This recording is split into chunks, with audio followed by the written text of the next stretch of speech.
नमस्कार, आप देख रहे हैं कैपिटल टीवी का खास शो सबसे बड़ा सवाल। मैं हूं परवीन शेख। विपक्षी दलों ने एसआईआर में गड़बड़ी और वोटर लिस्ट में हेराफेरी के आरोपों को लेकर चुनाव आयोग के खिलाफ विरोध प्रदर्शन किया। प्रदर्शनकारी नेताओं में राहुल गांधी, प्रियंका गांधी, अखिलेश यादव, डिंपल यादव और विपक्ष के दूसरे नेता भी शामिल थे। संसद से चुनाव आयोग के दफ्तर तक मार्च करते हुए विपक्षी सांसदों ने बैरिकेड तक तोड़ दिए, जिसके बाद पुलिस ने राहुल गांधी को हिरासत में और विपक्ष के कई और नेताओं को भी हिरासत में लिया।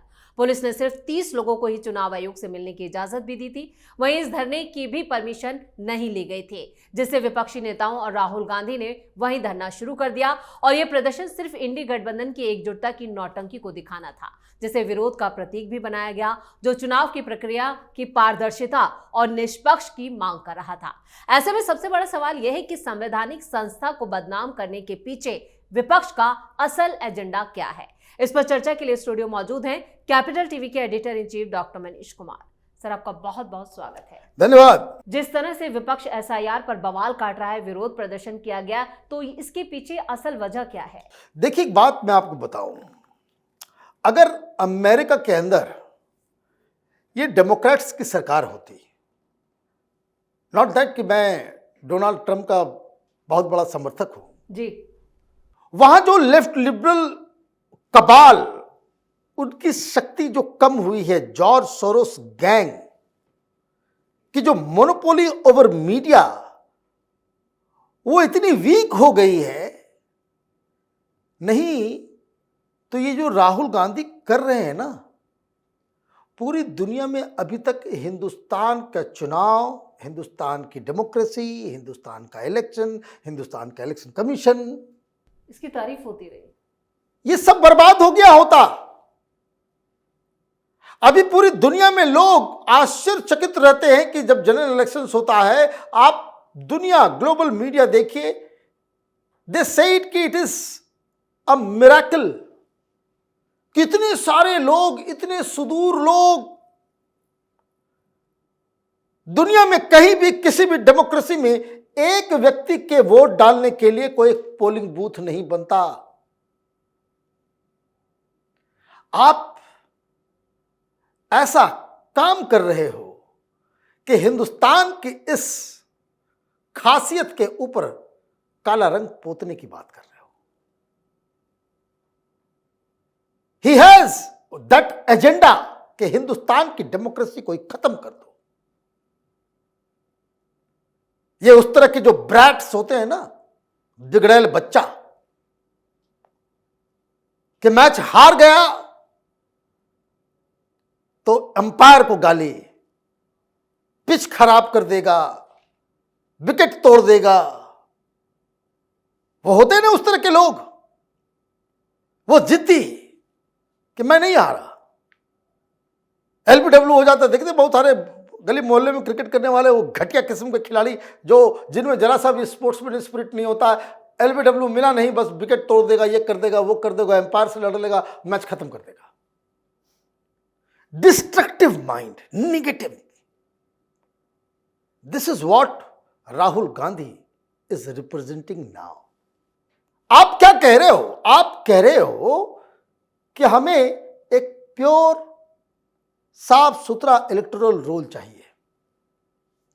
अब ये इलेक्शन कमीशन वाले भी थोड़े मंदबुद्धि हैं कि क्या है, समझ में नहीं आ रहा।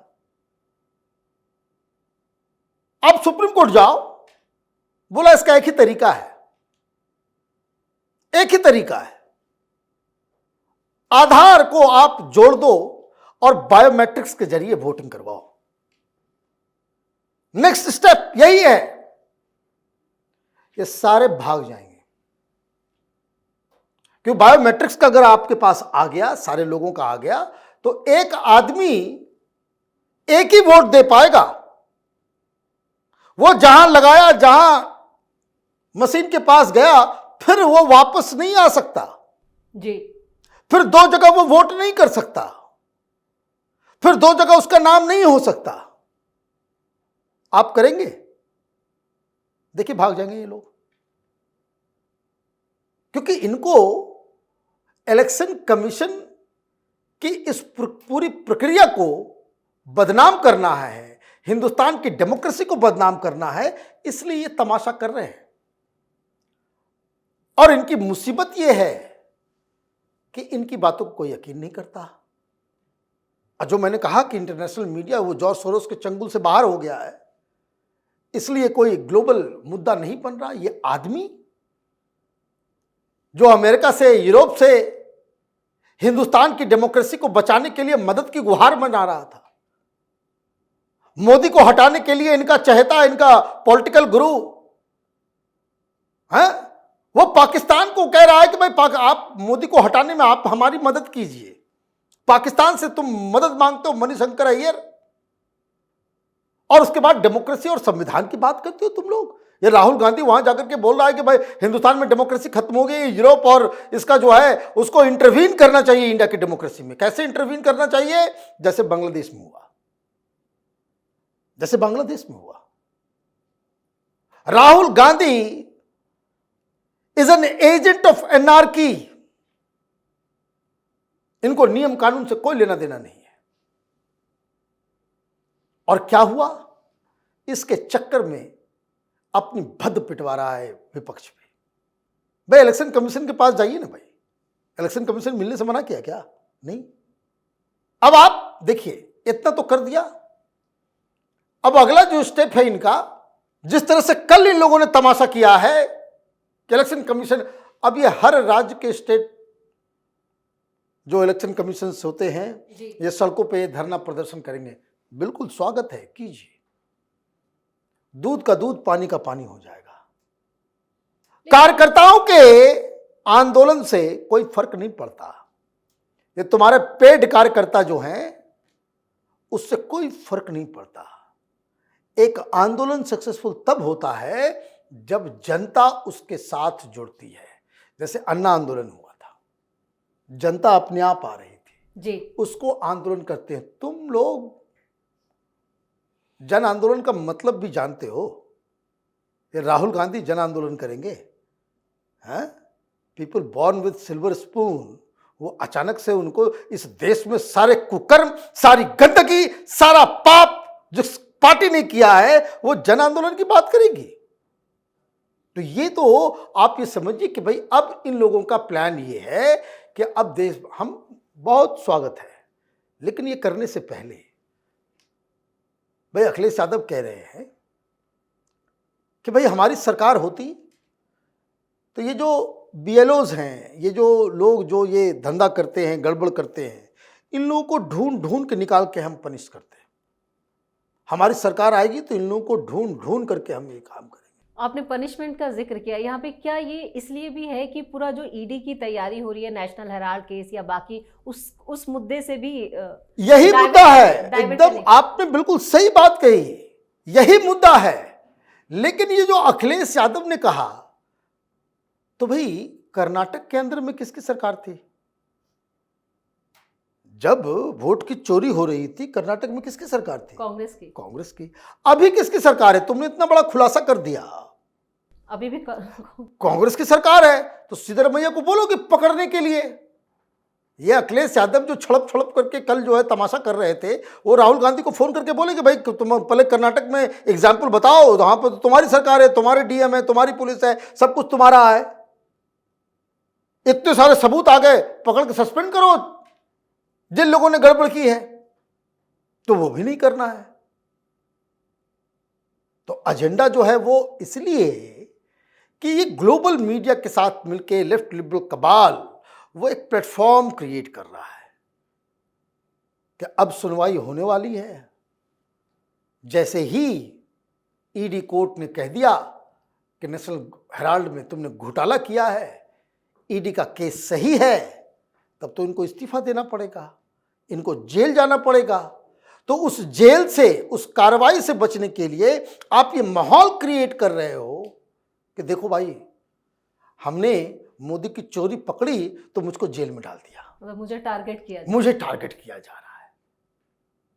और ये तमाम जो पॉलिटिकल पार्टीज हैं, जो लोग, ईडी, ये सारा गैंग वही है जो सुप्रीम कोर्ट गया था ये कहने के लिए कि ईडी का पॉलिटिकल इस्तेमाल हो रहा है। सरकार जो है वो गलत पॉलिटिकल पार्टीज को टारगेट करने के लिए, अपोजिशन लीडर्स को टारगेट करने के लिए ईडी का इस्तेमाल हो रहा है, गलत इस्तेमाल हो रहा है। सुप्रीम कोर्ट ने भगा दिया था इन लोगों को। और वही अब चुनाव आयोग का, लेकिन सवाल ये है कि बार बार वोटर लिस्ट की जो ये लोग मांग कर रहे हैं वो कितनी जायज है? देखिए, कोई जायज बात नहीं है। राहुल गांधी ने कभी ग्राउंड में राजनीति नहीं की है। वोटर लिस्ट में गड़बड़ी है तो इसमें पॉलिटिकल पार्टीज भी जिम्मेदार है। मैं ये नहीं कह रहा कि बिल्कुल जीरो एरर वोटर लिस्ट है।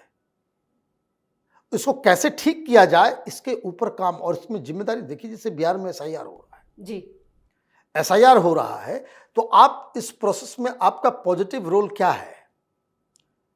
आप कह रहे हो कि भाई हमें एकदम साफ सुथरा वोटर लिस्ट चाहिए, तो वोटर लिस्ट बनाने में 1.5 लाख के आसपास 1.5 लाख के आसपास पॉलिटिकल पार्टीज के बीएलएस भी इलेक्शन कमीशन के साथ काम कर रहे हैं।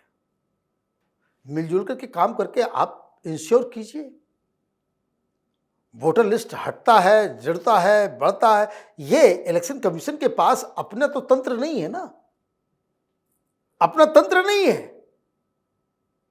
तो ये काम कर, अगर आप उसमें इलेक्शन कमीशन कहे कि नहीं, कोई पॉलिटिकल पार्टी के लोग उसमें इंटरव्यू नहीं करेंगे, या उसमें कोई दिक्कत हो रहा है कि इलेक्शन कमीशन जो है वो लोकल पॉलिटिकल वर्कर्स को जो है इन्वॉल्व नहीं कर रहे हैं, तब इलेक्शन कमीशन का दोष है। इलेक्शन कमीशन तो कह रहा है कि भाई आप आइए, अभी 1 महीने का समय दिया गया है। अब बिहार के ऊपर चुनाव के बाद आप फिर कहेंगे वोट चोरी, वोट चोरी। अभी 1 महीने का समय है। वोटर लिस्ट अगर गलती से किसी का नाम गया है, उसको जुड़वाने का काम पॉलिटिकल पार्टीज का है जी। जिसका हट गया है, अगर वो जेन्युइन वोटर्स हैं, उसको जुड़वाने का भी काम इलेक्शन पॉलिटिकल पार्टीज का है। ये आप कर सकते हैं, लेकिन आपको करना है तमाशा। तो आप जो है ये काम कर रहे हैं। लोग आंदोलन कर करके पार्लियामेंट पहुंचते हैं, बहुत सारे लोग इस देश में, है ना, चाहे लालू हो, नीतीश हो, मुलायम सिंह हो, है ना, ये सारे लोग, केजरीवाल हो लेटेस्ट जी, ये सारे लोगों ने आंदोलन किया। किसान आंदोलन करते हैं, क्यों करते हैं? कि फिर चुनाव जीत करके हमें पार्लियामेंट में जाना है। राहुल गांधी, कबीर दास की उल्टी वाणी, बरसे कंबल भीगे पानी, ये पार्लियामेंट के लोगों में, जो लोग पार्लियामेंट पहुंच गए हैं, उनको आंदोलनकारी बना रहा है। देखिए, जब विनाश मनुष्य पे छाता है तो पहले विवेक मर जाता है। जो काम नहीं करना चाहिए, राहुल गांधी वही सब काम कर रहे हैं। चलिए, इस तमाम जानकारी के लिए और सटीक विश्लेषण के लिए आपका बहुत बहुत धन्यवाद। धन्यवाद। तो चुनाव आयोग ने भी कहा है कि राहुल गांधी के पास वोट चोरी के अपने आरोपों को साबित करने के लिए भी औपचारिक बयान देने या देश से माफी मांगने के लिए अभी भी वक्त है। इसी ने इससे पहले भी राहुल गांधी से कहा था, या तो वो नियमों के अनुसार घोषणा करे या मतदाता सूचियों से जुड़े अपने झूठे आरोपों के लिए देश से माफी मांगे। चुनाव आयोग के इन तेवरों से साफ है कि अब राहुल गांधी के खिलाफ एक्शन की तैयारी भी हो चुकी है, और जिस तरह से विपक्ष इसको लेकर बवाल काट रहा है, उसको लेकर जनता की नजरों में भी वो एक्सपोज हो रहा है। इस खास शो में इतना ही। वीडियो कैसा लगा कमेंट करके अपनी राय जरूर दें। वीडियो को लाइक करें, शेयर करें और कैपिटल टीवी को सब्सक्राइब जरूर करें। धन्यवाद।